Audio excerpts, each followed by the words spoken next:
초저출산 시대의 심각성. 한국과 세계의 현황. 1. 출산율과 국가 소멸. 인구를 유지하기 위해 필요한 합계 출산율은 2.1명입니다. 이는 한 세대가 지나도 인구가 유지될 수 있도록 하기 위한 최소한의 수치입니다.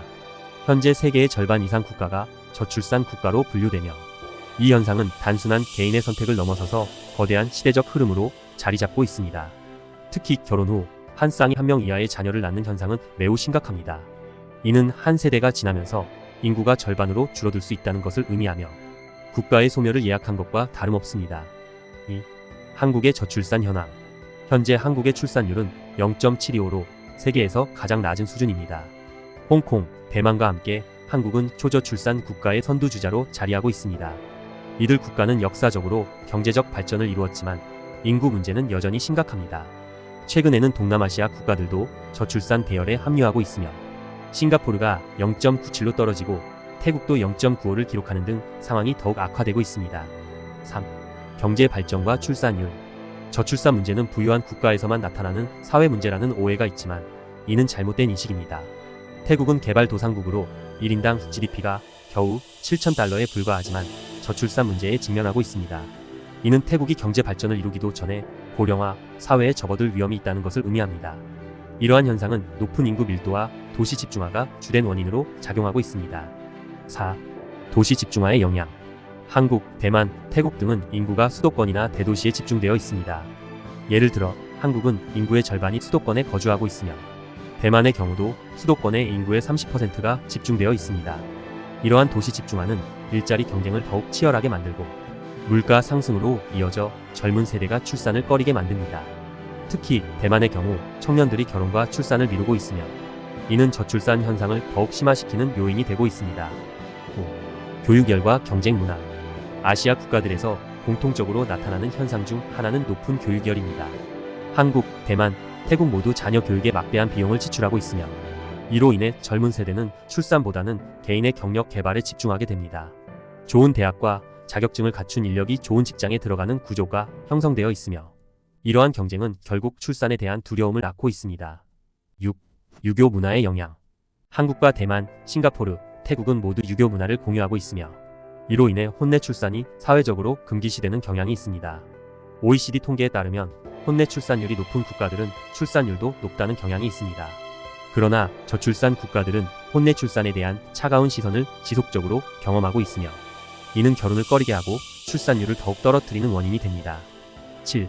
국가별 대처 방안. 각국은 저출산 문제를 해결하기 위해 다양한 노력을 기울이고 있지만 그 결과는 미비한 상황입니다. 대만은 반도체 산업에 의존하고 있어 저출산으로 인한 인력 부족이 우려되고 있으며, 싱가포르는 외국인을 통해 인구를 보충하려고 노력하고 있습니다.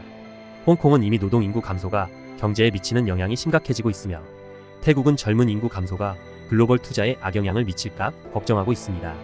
8. 한국의 상황. 한국은 현재 0.7이라는 전무후무한 출산율을 기록하고 있습니다. 일부에서는 인구 감소를 오히려 긍정적으로 바라보기도 하지만 이는 잘못된 인식입니다. 소비가 뒷받침되지 않는 일자리는 지속될 수 없으며 이는 경제에 심각한 영향을 미칠 것입니다. 뉴욕타임즈는 한국의 최대 적이 북핵이 아니라 인구 감소라고 경고하며 저출산 문제의 심각성을 다시 한번 강조하고 있습니다.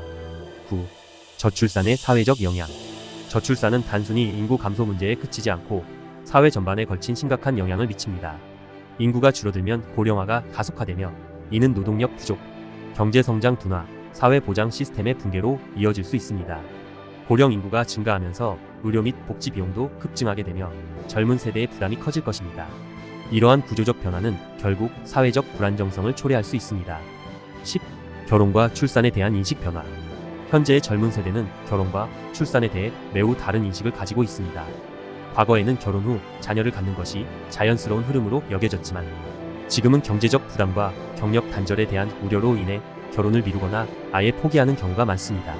특히 결혼 생활의 불안정성이나 자녀 양육에 대한 부담은 출산 결정을 더욱 어렵게 만듭니다.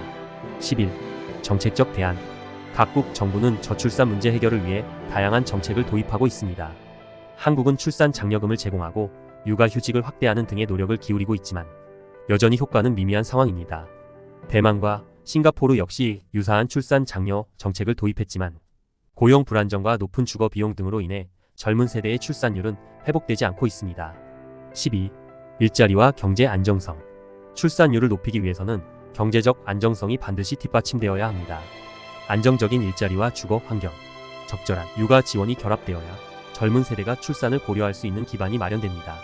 예를 들어 일본은 기업들이 육아휴직과 같은 가족 친화적인 정책을 도입하도록 유도하는 방향으로 나아가고 있으며 이는 저출산 문제 해결에 긍정적인 영향을 미치고 있습니다.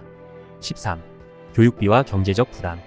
앞서 언급한 것처럼 높은 교육열은 저출산의 중요한 원인 중 하나입니다.